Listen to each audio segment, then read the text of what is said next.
uma ilha na rota em direção ao novo continente. Cabo Verde foi um dos pontos de parada obrigatório para os navios dos colonizadores europeus e as cidades ainda guardam um pouco dessa história.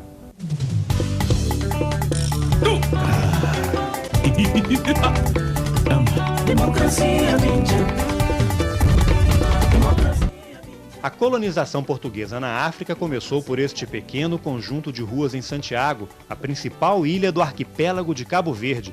O ano era 1460. Ruínas como a da antiga catedral, destruída num ataque pirata, ainda estão aqui. Muitas casas ainda são de pedra, como nos séculos XV e XVI.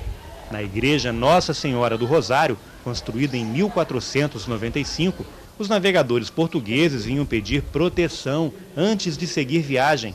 O convento de São Francisco, erguido 200 anos depois, é outro ponto de referência. O Pelourinho, restaurado, ajuda a contar a trajetória da Ribeira Grande de Santiago, a primeira capital do país. E alguns lugares, como a Rua da Banana, são imperdíveis. Essa rua tem uma história muito especial. Ela foi a primeira a ser construída pelos europeus aqui na África, no século XV. Como Cabo Verde era parada obrigatória para os navios que seguiam para a Índia e para as Américas, por aqui passaram navegadores como Cristóvão Colombo, Vasco da Gama e Pedro Álvares Cabral.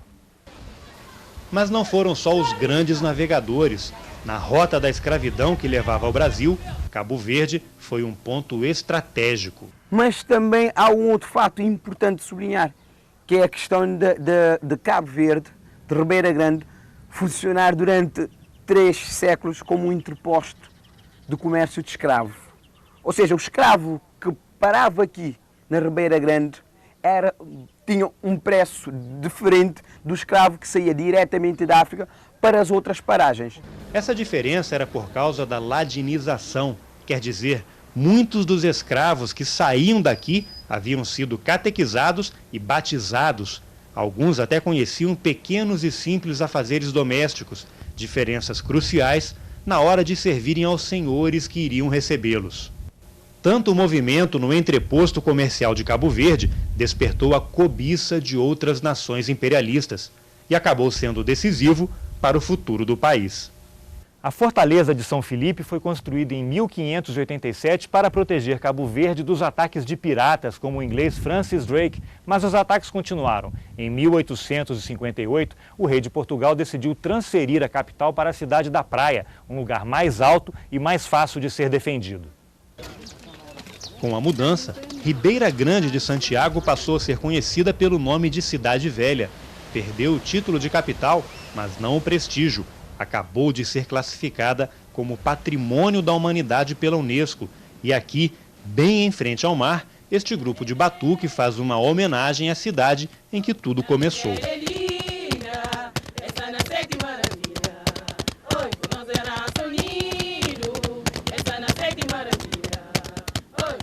O ritmo e a cadência do batuque chegaram à ilha no corpo dos escravos trazidos do continente pelos portugueses.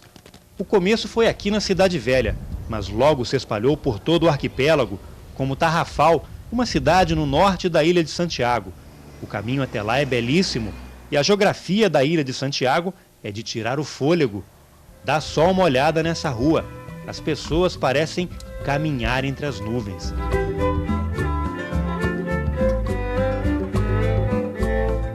Belas praias, ruas muito tranquilas, como a maioria das cidades de Cabo Verde. Mas não é só tranquilidade que se encontra por aqui, não. Por trás dessa aparente calmaria, tem muito batuque. Veja só a energia quando a mulherada começa a tocar, a cantar e a dançar. Os primeiros documentos a falar do batuque datam do século XVIII. E então é mais para recriminar, para esconjurar, para afastar o batuque como sendo uma coisa pouco decente, não própria de gente digna e civilizada. A partir daí começa a perseguição não só ao batuque, mas a todas as manifestações que não tinham a marca europeia. Portanto, todas essas manifestações passaram a ser maltratadas, vilipendiadas e perseguidas mesmo. A Igreja contribuiu muito para essa perseguição, porque, nomeadamente, o batuque conotavam-na como uma manifestação erótica. Mas apesar da cara feia dos colonizadores e da Igreja, o batuque continua forte e ganhando adeptos a cada dia.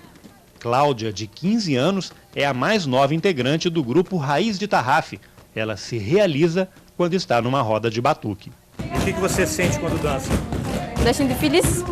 Por quê? Quando mexer a corpo. O batuque é uma dança de sedução. É uma manifestação de sedução, em que a mulher desempenha o papel de sedutor e o homem é seduzido. O batuque é a música mais tradicional aqui da ilha de Cabo Verde. As letras, que parecem um lamento, falam das alegrias e das tristezas do povo de Cabo Verde. Mas também fazem crítica social.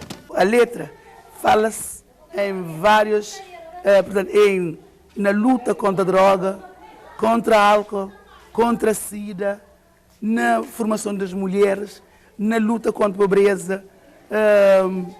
Nós falamos em várias vertentes, que é o que preocupa-se aqui em Cabo Verde.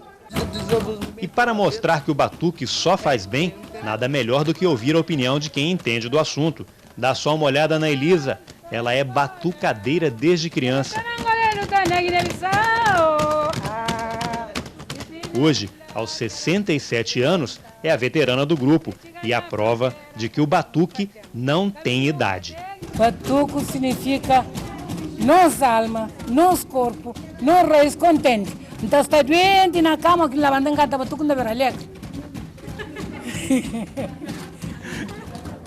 As músicas são compostas e cantadas em crioulo, uma das línguas nacionais de Cabo Verde. O batuque é sempre cantado em crioulo porque dá mais vida, dá mais graça.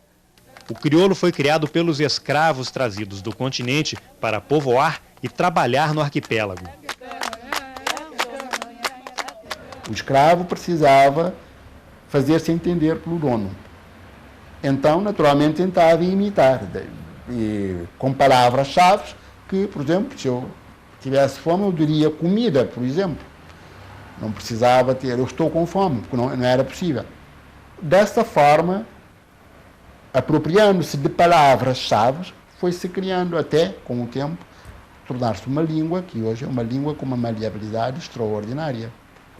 Hoje, cerca de 90% dos habitantes do país falam o crioulo como primeiro idioma.